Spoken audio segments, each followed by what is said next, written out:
좋은 아침입니다. 우리 찬양하시면서 아침 제풀 함께 드리시도록 하겠습니다.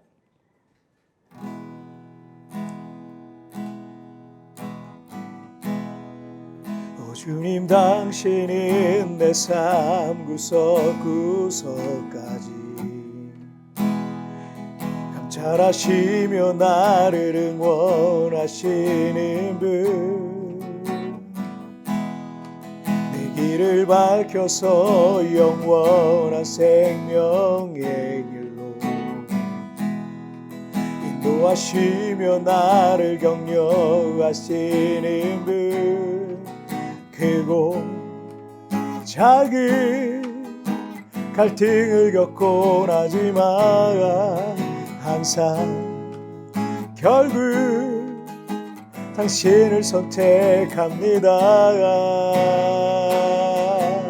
나의 유일한 고백의 대상은 오직 아름다운 당신뿐입니다.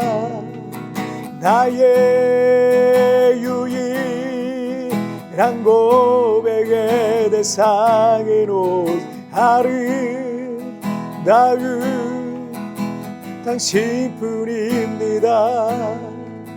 나의 예배를 받으소서, 홀로 영광을 받으소서. 주여, 나의 주여.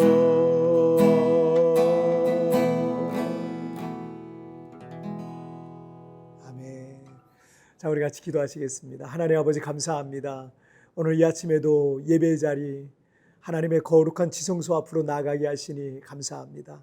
오늘 이 시간 우리 하나님 이 예배 가운데 함께하여 주시고 만나주시고 말씀하시고 은혜를 부어 주옵소서. 우리 하나님 영광과 찬송을 홀로 받으실 줄 믿사오며 예수님의 이름으로 기도하옵나이다. 아멘. 오늘 우리에게 주신 하나님의 말씀은 사무엘상 26장 6절부터 12절까지의 말씀 제가 봉독해 올리도록 하겠습니다. 이에 다윗이 햇사람 아히멜렉과 스루야의 아들 요압의 아우 아비새에게 물어 이르되 누가 나와 더불어 진영에 내려가서 사울에게 이르겠느냐 하니 아비새가 이르되 내가 함께 가겠나이다.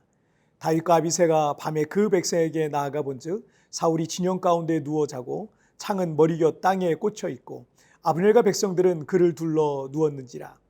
아비새가 다윗에게 이르되 하나님이 오늘 당신의 원수를 당신의 손에 넘기셨나이다. 그러므로 청하노니 내가 창으로 그를 찔러서 단번에 땅에 꽂게 하소서.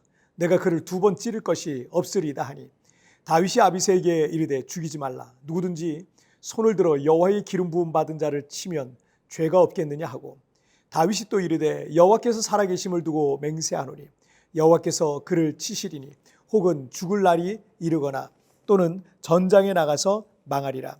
내가 손을 들어 여호와의 기름 부음 받은 자를 치는 것을 여호와께서 금하시나니 너는 그의 머리 곁에 있는 창과 물병만 가지고 가자 하고 다윗이 사울의 머리 곁에서 창과 물병을 가지고 떠나가되 아무도 보거나 눈치채지 못하고 깨어있는 사람도 없었으니 이는 여호와께서 그를 깊이 잠들게 하셨으므로 그들이 다 잠들어 있었기 때문이었더라. 아멘. 2020년 이 코로나 팬데믹과 또 2022년부터 계속되고 있는 러시아 우크라이나 전쟁 그리고 중국과 미국의 패권 전쟁 등등 국제 정세가 계속 불안정해서 그런지 최근 수년 사이에 이 금값이 폭등하는 현상이 있었습니다. 지금도 계속되고 있는데 이 금 보유량이라는 게 그 나라의 경제적인 안정성과 신용도를 나타내는 이 중요한 지표로 이제 평가되거든요. 때문에 이 금 보유량도 여전히 미국이 압도적 1위를 기록하고 있고 주요국들도 안전자산으로 금을 매입해서 보유하고 있기도 합니다. 인류가 시작된 이래 수천 년의 역사가 흐르는 동안 이 금이라는 것은 여전히 가장 귀한 자산으로 그 자리를 굳게 지키고 있잖아요. 왜 그럴까요? 이 세상의 모든 건 썩고 녹슬고 변하지만 금이라는 것은 썩지도 녹슬지도 않고 변함도 없기 때문에 가장 귀한 것으로 여겨지고 있는 듯합니다. 그런데 사람도 그리고 우리의 신앙도 그 순수함과 그 중심이 변함이 없는 것이 가장 귀하다 할 수 있습니다. 며칠 전에 우리 교회 소그룹 목장 모임을 이끄는 이 리더들과 모임을 갔는데 이 작은 목자 집사님들도 빠지지 않고 모임에 꾸준하게 참석하는 성도가 그렇게 고마울 수 없다라고 말합니다. 그건 저와 같은 우리 목회자의 마음이죠. 누구든 신앙생활과 교회 생활에 굴곡이 있고 여러 가지 시험도 있고 어려움도 있을 텐데 어떤 성도님의 모습을 보면 언제나 그 자리를 지키시는 거예요. 우리도 이렇게 변함없는 신앙 가능할까요? 자, 우리 첫 번째, 신앙의 결단 변치 말자.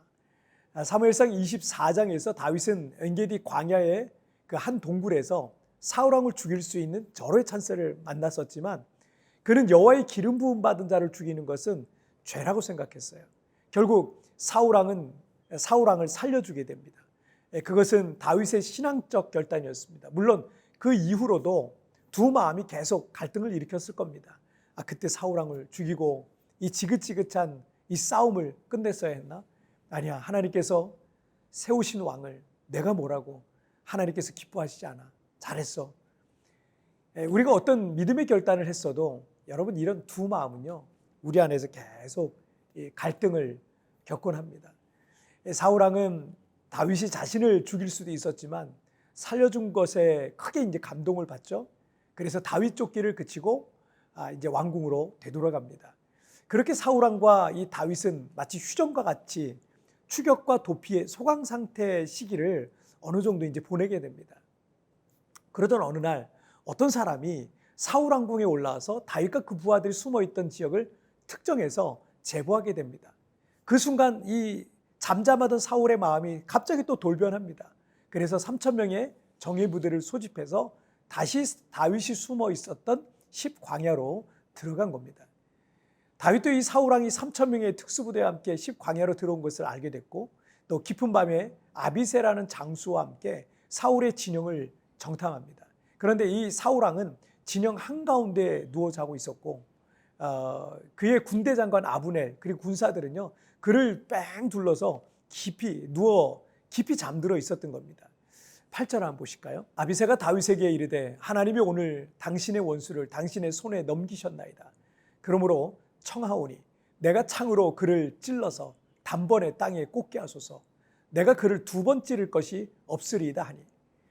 다윗과 함께 이 정탐한 장수 아비새는 대장 지금이 기회입니다.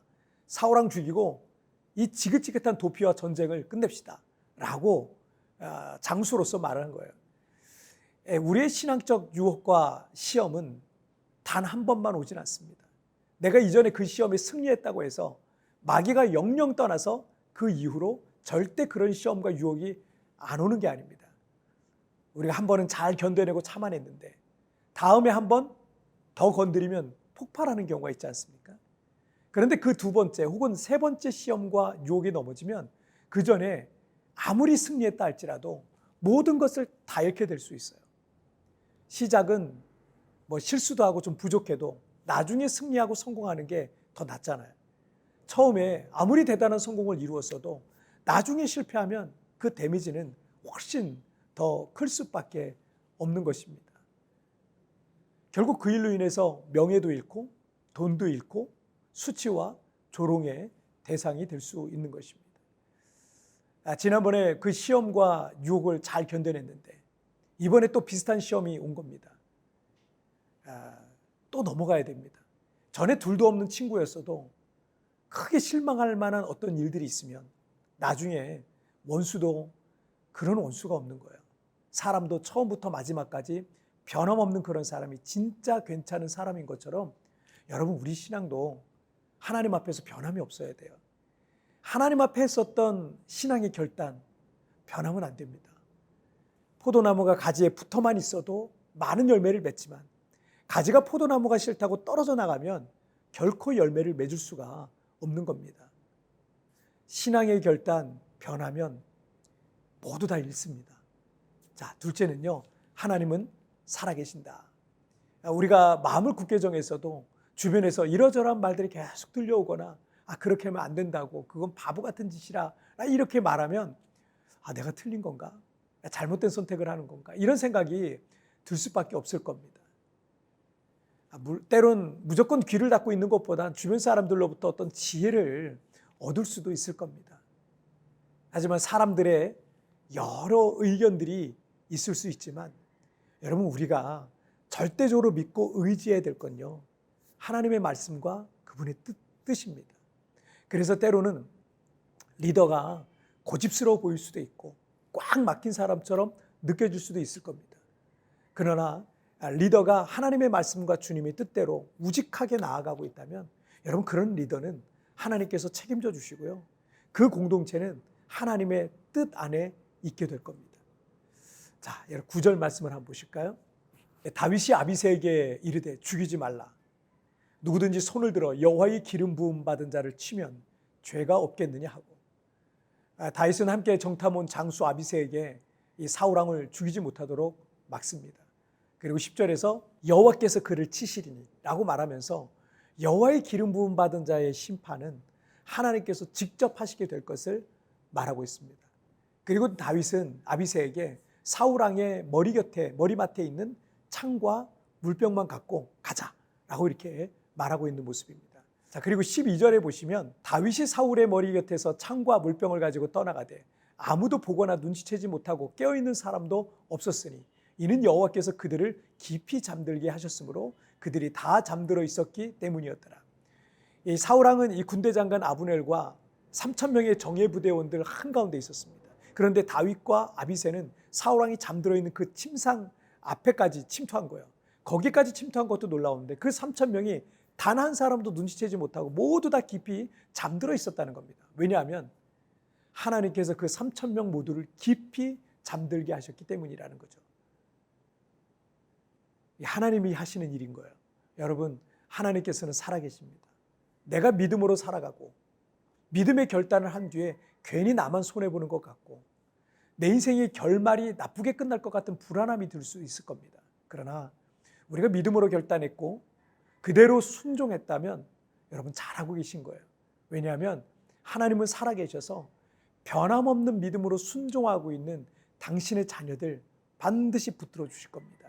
그리고 반드시 축복하실 것을 여러분 믿으시기를 주님의 이름으로 축복합니다. 여러분, 오늘 변함없는 신앙 두 가지 주제 나눴어요. 첫째는 신앙의 결단 변치 말자. 그리고 둘째는 하나님은 살아계신다라는 겁니다. 자, 우리 같이 기도하실까요? 살아계신 하나님 아버지, 감사합니다. 오늘도 주께서 우리에게 은혜 베풀어 주시고 이렇게 우리 하나님 앞에 예배하며 이 하루를 정말 시작하게 하시니 정말 감사합니다. 하나님, 때로는 신앙적인 여러 가지 갈등이 있긴 하지만 그러나 우리의 신앙의 결단 변하지 않게 하여 주시고 반드시 하나님께서 선으로 갚으실 것을 하나님이 축복하실 걸 믿고 믿음으로 사는 그런 삶을 살게 하여 주옵소서. 오늘도 우리 하나님 이 자리에 함께 하여 주시고 나를 붙들어 주시고 내가 어디를 가든지 무엇을 하든지 하나님 붙들어 주시옵소서. 감사하며 예수님의 이름으로 기도하옵나이다. 아멘. 여러분, 티편에 나오는 오늘의 묵상 보시면서 개인적으로 묵상하시고요, 짧게라도 뜨겁게 기도하시면서 오늘 하루 주님과 동행하시길 바랍니다. 내일은 우리 리마인드 3부 메시지를 통해서 여러분 찾아뵙도록 하겠습니다. 여러분 승리하세요. 내가 믿음으로 살아가고 믿음의 결단을 한 뒤에 괜히 나만 손해보는 것 같고 내 인생의 결말이 나쁘게 끝날 것 같은 불안함이 들 수 있을 겁니다. 그러나 우리가 믿음으로 결단했고 그대로 순종했다면 잘하고 계신 겁니다. 내가 변치 않아야 할 믿음의 결단은 무엇입니까?